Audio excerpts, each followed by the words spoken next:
ভালোবাসা কি সবসময় প্রকাশ করতেই হয়? কিছু ভালোবাসা শুধু নীরব থেকে যায়, মনে, হৃদয়ে।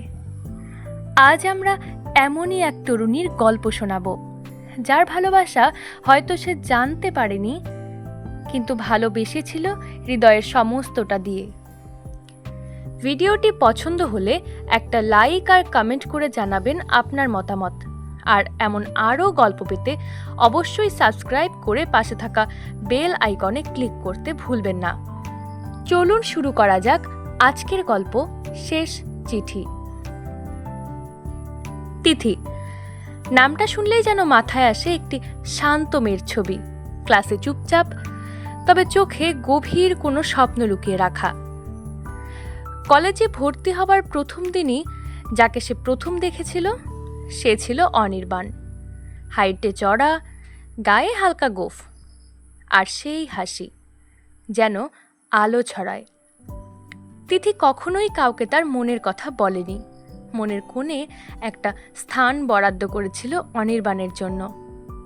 কথা হতো না, তবু প্রতিদিন তার দেখা পাওয়াটাই ছিল সবচেয়ে বড় পাওয়া।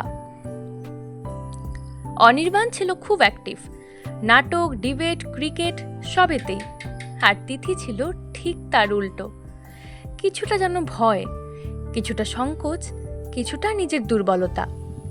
বন্ধুদের উৎসাহে একদিন সে ঠিক করে চিঠি লিখবে, একটা চিঠি, তাতে শুধু থাকবে মনের কথা। চিঠিতে সে লেখে, তুমি আমায় চিনবে না, কিন্তু আমি তোমায় চিনি। অনেকটা আকাশ চেনে তার তারাগুলোকে। তোমায় প্রতিদিন দেখি, কিন্তু কোনোদিন বলিনি ভালোবাসি। চিঠিটা সে কোনোদিনই দেয়নি। কলেজ শেষ হবার আগেই অনির্বাণ হঠাৎ চলে যায় অন্য শহরে উচ্চশিক্ষার জন্য। আর কোনো যোগাযোগ থাকে না, ফেসবুক, ইনস্টাগ্রাম কিছুতেই খুঁজে পাওয়া যায় না তাকে। তিথির জন্য এ এক বিশাল শূন্যতা। সেই না বলা কথার ভারে প্রতিদিনের সকালটা কষ্টের হয়ে ওঠে। 10 বছর কেটে গেছে। তিথি এখন একটি স্কুলে ইংরেজির শিক্ষিকা। বই, গল্প, ছেলেমেয়েরা এই নিয়েই তার জগৎ। কিন্তু সেই চিঠিটা আজও তার ডায়েরির মাঝে আগলে রেখেছে ভালোবাসার সেই একমাত্র চিহ্ন। একদিন ডাক আসে এক রিইউনিয়নের, কলেজের পুরনো বন্ধুদের মিলন মেলা। বহু বছর পর সবাই আসছে। তিথি সেজে যায়, কিন্তু মনে প্রশ্ন, সে কি আসবে? অনির্বাণ? বন্ধুরা হাসছে, ছবি তুলছে। হঠাৎ এক কোণ থেকে ভেসে আসে এক পরিচিত গলা। তিথি, তুমি? তিথি ঘুরে দাঁড়ায়। অনির্বাণ। চশমা পরেছে, চেহারা একটু ভারী, তবুও সেই চেনা হাসি। তারা চুপচাপ বসে। ছোট ছোট কথায় পুরনো দিনের স্মৃতি উঠে আসে। হঠাৎ অনির্বাণ বলে, তুই জানিস, কলেজে একজন মেয়ে ছিল যে আমাকে প্রতিদিন দেখত, কিন্তু কথা বলতো না। আমি সেটা বুঝতাম, কিন্তু কিচ্ছু বলিনি। তিথি চমকে যায়। চিঠিটা মনে পড়ে।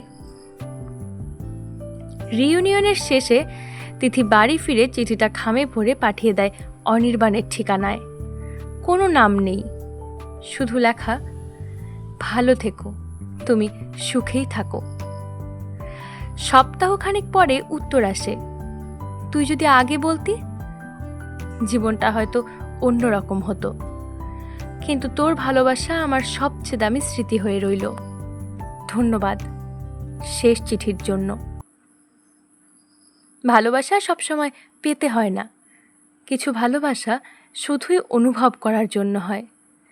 তিথির মতো অনেকেই হয়তো ভালোবেসে ফেলে চুপি চুপি। আপনার জীবনে কি এমন কোনো গল্প আছে? নিচে কমেন্ট করে আমাদের জানাতে পারেন। ভিডিওটি ভালো লাগলে লাইক করুন, শেয়ার করুন আপনার প্রিয়জনের সাথে। আর এমন আরও হৃদয়স্পর্শী গল্প পেতে আমাদের চ্যানেলটি সাবস্ক্রাইব করুন। প্রেমের প্রহরে ভালোবাসার প্রতিটি মুহূর্তে থাকুন।